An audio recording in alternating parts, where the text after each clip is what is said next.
अपने जलती हुई पूंछ की आग बुझाने के बाद बजरंगबली हनुमान अंतिम बार माता सीता से मिलने के लिए जाते हैं।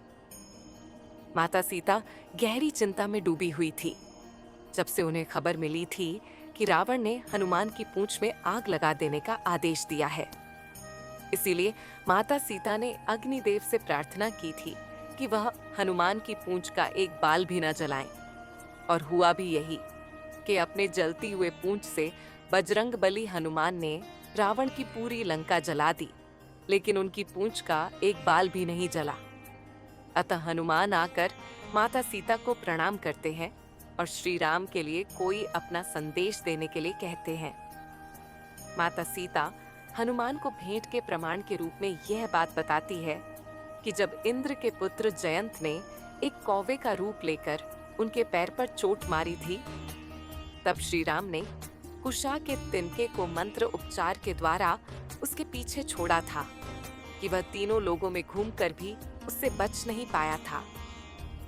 अंत में वह खुद श्री राम की शरण में आया, तब उसके प्राण बचे थे और तब श्री राम ने उसे एक आंख से काना करके छोड़ दिया था। माता सीता का यह संदेश लेकर हनुमान जी महाराज से उड़ते हुए वापस आ जाते हैं। तरण अंगद जामवंत और वानर दल के साथ आकर सीता माता से भेंट की सुखद समाचार श्री राम को सुनाते हैं। यह सुनकर श्री राम आत्मविभोर हो जाते हैं। वह हनुमान को अपने हृदय से लगा लेते हैं और कहते हैं, हनुमान, आज तुमने मेरा सबसे प्रिय कार्य किया है। अगर तुम सीता का पता नहीं लगाते तो अपने कुल की मर्यादा की रक्षा न कर पाने के कारण मैं अपने पूर्वजों को मुंह दिखाने के काबिल नहीं रहता। आज केवल तुम्हारे कारण ही मुझे सीता के सकुशल होने का संदेश मिला है। अब बिना समय गवाए में लंका जाकर उस दुष्ट पापी रावण को उसके कुकर्मों का दंड दूंगा। तब श्री राम सुग्रीव को निर्देश देते हैं कि आप अपनी सेना को एकत्रित करिए, हम कल के समय लंका के लिए कूच करेंगे। सुग्रीव तथा अन्य वानर श्रेष्ठ श्री राम से आग्रह करते हैं कि आपको ही हमारी सेना के सेनानायक बनना चाहिए।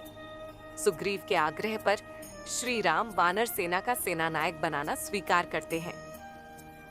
अगले दिन श्री राम तथा सुग्रीव की पूरी वानर सेना बड़े जोश के साथ लंका के लिए कूच करती है। हर हर महादेव के नारे लगाते हुए सारी सेना उत्साह तथा उमंग के साथ आगे बढ़ती है। लंका के लिए प्रस्थान के कुछ ही दिनों बाद सुग्रीव की पूरी वानर सेना समुद्र तट पर पहुंच जाते हैं, जहां से लंका तथा उनके बीच केवल 100 योजन का समुद्र लहरा रहा था। समुद्र की लहरों को देखकर जामवंत जी श्री राम से कहते हैं कि हे प्रभु, सीता माता की खोज के समय भी हम इसी स्थान पर आकर ठहर गए थे। उस समय बजरंगबली हनुमान की शक्तियों के कारण हमारा कार्य सिद्ध हो गया था, लेकिन अब परिस्थिति अलग है, क्योंकि इतनी बड़ी वानर सेना का एक साथ समुद्र पार करना असंभव है। वहीं दूसरी ओर लंका में रावण का छोटा भाई विभीषण भरी सभा में रावण को यह सम्मति देने का प्रयास करता है कि वह देवी सीता को श्री राम के पास आदर के साथ पहुंचा दे। इसी में सबकी भलाई है। इस पर रावण उसकी हंसी उड़ाते हुए उसका अनादर करता है तथा लात मारकर उसका मुकुट गिरा देता है। विभीषण का मुकुट गिरते ही पूरी सभा उस पर हंसने लगती है। तब विभीषण कहता है कि मैं तुम्हारे ऊपर मंडराते हुए काल को देख रहा हूं। स्वयं महाराज द्वारा मेरा सम्मान मेरी मृत्यु के समान है, इसलिए मैं आज से लंका को छोड़कर जा रहा हूं। यह कहकर विभीषण अपनी माता से भेंट करके श्री राम के शरण में आने का फैसला करते हैं तथा वह अपने 4 मंत्रियों के साथ वायु मार्ग से होते हुए समुंदर के इस पार बसी श्री राम के छावनी में आते हैं। उनसे शरण मांगते हैं। शरणागत वत्सल श्री राम अपने शत्रु के छोटे भाई को भी अपनी शरण में लेते हैं और उसे यह वचन देते हैं कि उसे रावण के वध के बाद लंका का अगला राजा बनाएंगे। तब वही समंदर किनारे श्री राम विभीषण का राज्य अभिषेक करते हैं। उसके बाद सबसे बड़ी जो समस्या थी, जो कि 100 योजन का समुद्र कैसे पार किया जाए, तो विभीषण ये सलाह देते हैं कि उन्हें समुद्र देव से प्रार्थना करनी चाहिए कि वह उनकी सेना को लंका तक जाने का रास्ता दे। तब श्री राम सभी को कहते हैं कि हम समुद्र देव से रास्ता देने के लिए प्रार्थना करेंगे। लेकिन लक्ष्मण जी को यह अच्छा नहीं लगा। उन्होंने कहा कि भैया, हमें रास्ता मांगने की जरूरत नहीं है, क्योंकि यदि आप आदेश करेंगे तो समुद्र को वैसे भी हमें रास्ता देना ही पड़ेगा। लेकिन श्री राम लक्ष्मण की इस सलाह को अपनी मर्यादा के कारण टाल देते हैं, क्योंकि श्री राम जानते थे कि समुद्र की मर्यादा भगवान की तरह होती है, जिससे वह बंधे होते हैं। श्री राम समुद्र देव की आराधना करने के लिए किनारे पर बैठ जाते हैं, क्योंकि उन्हें उम्मीद थी कि समुद्र उनकी आराधना से प्रसन्न होकर उनको सेना सहित लंका तक जाने का मार्ग अवश्य देंगे। लेकिन 3 दिन तक लगातार प्रार्थना के बाद भी समुद्र की तरफ से कोई प्रतिक्रिया नहीं हुई, तो श्री राम को इस बात पर क्रोध आ जाता है और वह समुद्र देव को क्रोधित होकर कहते हैं, हे समुद्र, मैंने बिना अन्य जल ग्रहण किए 3 दिन तक आपकी आराधना की है, लेकिन तब भी आपने मेरी विनती स्वीकार नहीं करते हुए अपनी लहरों के शोर द्वारा अपने अहंकार को प्रकट किया है। इसीलिए अब मैं अपने तीखे और अग्निवर्षक दिव्यास्त्र के प्रयोग से आपका सारा जल पाताल तक सुखा दूंगा।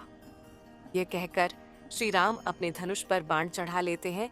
इतने में ही त्राहिमाम त्राहिमाम करते हुए समुद्र देव आते हैं और श्री राम से क्षमा मांगने लगते हैं और कहते हैं कि हे प्रभु, मुझे क्षमा करें, हे प्रभु, मुझे क्षमा करें। लेकिन मैं आपको अपने जल में से रास्ता नहीं दे सकता, क्योंकि समुद्र की एक मर्यादा होती है जो कि स्वयं अपने ही अपने नारायण अवतार में निर्धारित की थी। इसीलिए हे दया निधान, कृपया करके आप अपनी वानर सेना को लंका तक पहुंचाने के लिए मेरे ऊपर पत्थरों से एक सेतु बना सकते हैं। आपकी सेना में नल और नील नाम के 2 मंत्री हैं, जिनमें से एक विश्वकर्मा जी का पुत्र है। वह आपकी समुंदर के ऊपर सेतु बनाने में सहायता कर सकता है। अतः सभी वानस अगर पत्थर के ऊपर श्री राम लिखकर समुद्र में छोड़ेंगे तो वह पत्थर तैरने लगेगा और मैं स्वयं उन पत्थरों को बिखरने से रोकूंगा तथा एक कतार में जकड़ कर रखूंगा। इस तरह कुछ ही समय में समुंदर पर आप सेतु बनाने में सफल हो पाएंगे, जिस पर चलकर आपकी पूरी वानर सेना लंका तक पहुंच जाएगी। श्री राम को समुद्र देव यह परामर्श अच्छा लगता है, इसीलिए उन्होंने महाराज सुग्रीव को आदेश दिया कि वह अपनी सेना को आदेश दे कि पत्थरों से एक सेतु निर्माण का कार्य जल्दी ही आरंभ करें।